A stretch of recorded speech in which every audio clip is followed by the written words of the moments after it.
Okay, so this is part two of my Ariana Grande obsession, right? So at this point, I physically could not get enough of Ariana Grande, right? When I tell you the amount of videos that I was searching up about her was ridiculous. Like I would search up her singing, her doing her room tour, her style, her interviews, like any form of media, right, that I could get my hands on about Ariana Grande, I made sure to get my hands on it. Like it was so bad. Like even now when I think about it, I don't understand why it was that bad, but it was so crazy, right? So at this point, right, because in the last video I said that I had naturally adopted her mannerisms, right? So I was literally living in her mannerisms, right? I almost had her laugh, right?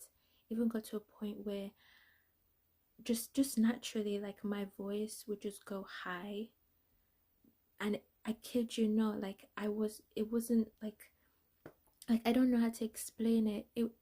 It just felt natural, you know. And there are some people that put on the voice and everything like that, but this was not the case. It actually felt like I was turning into her. Like it was so crazy, right? And then it got to a point where I would go into school, right, and people would say like, oh, you kind of remind me of Ariana Grande, right?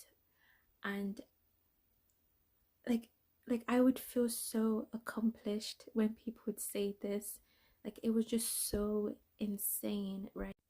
I think a lot of people's obsession with Ariana Grande started with her character from Victoria's Cat, right? Because that's when mine started from, right? And I remember clothing wise, I had like a similar color palette to her. I didn't have the exact clothes that she wore, but just a similar color palette. But it was so crazy, like, but yeah. But I'm really glad that I got out of it and it didn't develop into something I couldn't control, right? But I think as I got older, it just naturally faded, right? But it was just so crazy, like wow.